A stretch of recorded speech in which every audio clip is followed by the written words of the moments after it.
So today we are taking matrices and using those to solve systems of equations.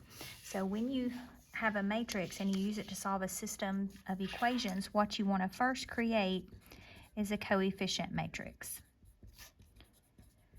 Remember, a coefficient is a number that is multiplied to your variable. So you see we've got 1, 2, 3, 4 coefficients here. So we're going to use a 2 by 2 matrix. So in your first row, your coefficients are -2 and -1. So put those in the first row of your matrix. Your second row has coefficients 1 and 6. So put that in the second row of your matrix. And then you'll multiply it to the variables that you have inside your matrix, which are x and y. And then you'll set your coefficient matrix times your variables equal to the constant terms that your equations are equal to. So that'll be -7 and -2. So remember, when you multiply your rows times your columns, and then you add them together. So you'll have -2 times x plus -1 times y. Well, that's -2x minus y, which is what you have right here. Your second row, you have 1 times x plus 6 times y. So that's x plus 6y, which is what you have right here. And it'll equal -7 and -2. So to solve these, remember the first step that we have to take is to find the inverse of this equation. So to find an inverse, you have to first find a determinant. To find your determinant, multiply -2 times 6, which is -12, minus 1 times -1, which is -1. So you're going to have -1/11. And then you'll multiply it to take your first diagonal and switch them. Take your second diagonal and negate them. That means to change the signs. So distribute your -1/11 to each term inside the matrix. You'll get -6/11, -1/11, +1/11, and +2/11. So this is my inverse matrix. Take your inverse matrix and multiply it to the constant terms on the right side. Okay, so let's multiply row 1 times column 1. When you multiply row 1 times column 1, you're going to get -6/11 times -7/11. That's going to be a +42/11. Plus, go to the second entry, -1/11 times -2, that's going to be a +2/11. Add these two together and you get 42 plus 2, which is 44/11, better known as 4. Now let's go to row 2 and column 1. 1/11 times -7 is -7/11. Now go to your second entries. 2/11 times -2 is -4/11, which gives you -11/11, which is -1.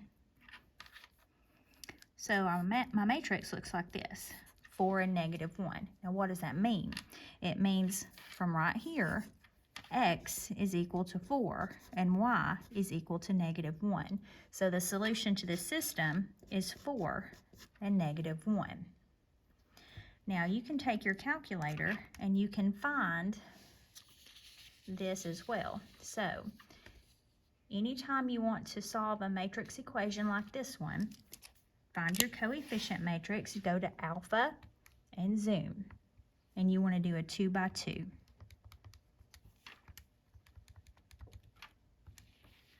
Okay, go ahead and put your coefficients in there, -2, -1, 1, and 6. Now, we want this to be our inverse matrix. When you're finding an inverse on your calculator, you don't have to do the determinant and put it under 1 and switch and swap and negate. You just simply raise it up, use your arrow up button, which is located right here, arrow up to the -1. Because remember, an exponent of -1 indicates an inverse. So the calculator actually does all the work when you raise it to the -1 power. And then we're going to multiply it to these numbers right here. This is the constant terms that our equations equaled. So times, let's do alpha zoom again, and this is going to be a 2 by 1.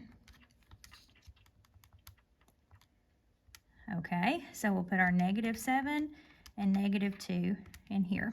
And you see we got the exact same thing that we got when we worked it out by hand. Remember, the top row is going to be your x, the bottom is going to be your y. Now, you can do this with any type of system. You just have to make sure everything's lined up the same way. Like here, we would need to add 6x to the other side, and 6x plus 8y equals 10, okay? Also, when you get ready to do word problems, you can do the same thing. We did number 10 together. Luke has 67 coins in his piggy bank, all quarters and dimes. So we're going to let x be the number of quarters, and we're going to let y be the number of dimes. Okay, so his piggy bank totals $10.60. We want to know the number of quarters and dimes in his bank. So the number of quarters plus the number of dimes is equal to 67 coins in all. We know quarters are worth 25 cents each, and dimes are worth 10 cents each. So if you multiply 25 cents times the number of quarters, that's how much money you have in quarters. 10 cents times the number of dimes, that's how much money you have in dimes. And so add all that together, and that'll be the money that she has in the piggy bank, or he has. Now let's take our matrix and make a coefficient matrix. We'll have 1 and 1, and we'll have 25 cents and 10 cents, which I'm just going to put 0.1. Now remember, we have to find the inverse of this matrix, and then we're going to multiply it to the constant terms over here on the right, which will be 67 and $10.60. Okay, so using our calculator, we'll put all of this information into our 2 by 2. So alpha zoom, let's find a 2 by 2. So we'll put 1 and 1, 25 cents and 10 cents. Now this being our coefficient matrix, we want to raise it to the -1 because this is the one we find the inverse of. And then we'll multiply it to alpha zoom. We need a 2 by 1. Okay, and we'll put our 67 and our 10.6 in this matrix. Okay, and then when we hit enter, we get 26 and 41 as our matrix. So what this means is this top one is our x. This is the number of quarters. So we have 26 quarters. The bottom one is our y, so it's the number of dimes, and so we have 41 dimes. So we just solved a word problem using a matrix. Now, sometimes you're going to come across systems of equations that have no solution or infinite solutions. So no solution, if you remember, those are parallel lines. And infinite solutions, that's the same line. If you try to type that into your calculator, you're going to get singular matrix, no solution possible. And when that happens, you're going to have to use a different method, okay? So you already know when you do this by hand, you'll either get 0 equals 0 for infinite solutions or 0 equals 2 for no solutions. All your variables cancel out. But when you do it as a matrix, look and see what happens. When we do a 2 by 2, and we put 18, -6, -6, and 2 for our coefficients, raise it up to the -1, and multiply it to a 2 by 1. Okay, and we put our 54 and -18 in that matrix.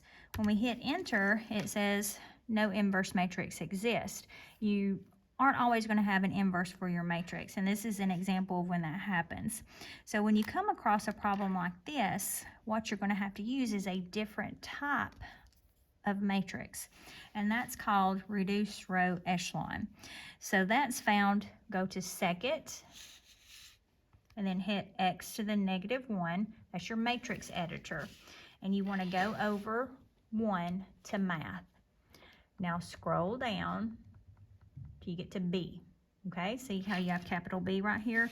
It says RRF. Right above it is REF. Don't use that one. Use RRF,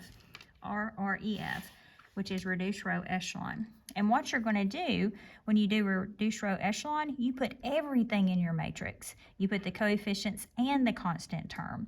So that would give me a 2 by 3. So let's do alpha zoom, and we'll do a 2 by 3. So we'll put our 18 and our -6 there. Those are our coefficients, and 54 is my constant.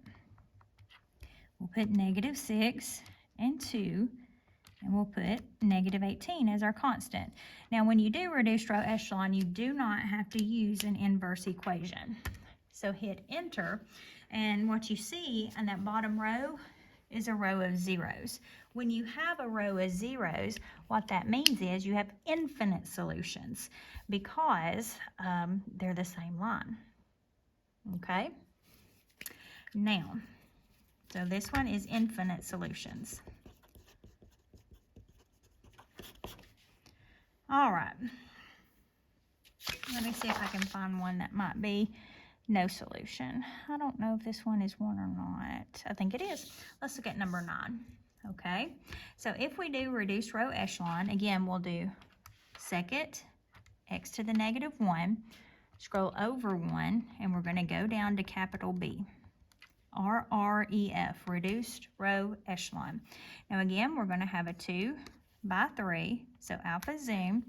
Luckily, we already have that in there, so just hit enter. So take your 16 and your 8, which are your coefficients, and 1, which is your constant term. Take -10 and -5 and 0, which is your constant term. And now this time, you don't have 0, 0, 0, you have 0, 0, 1. Anytime you have 0, 0, 1, this is no solution. This is like saying 0 equals 0 in your equation. So infinite solutions, this is like 0 equals 1 in your equation. So you know that you have no solution. So these would be considered parallel lines. So this works on a 2 by 2, and it also works on a 3 by 3. If you ever run across a situation where you're trying to solve a matrix equation and it will not solve because it has no inverse, then again, you need to use reduced row echelon. So that's second and X to the -1, then go right to math, and then go down until you get to the capital B. Okay, and that'll take you to reduced row echelon.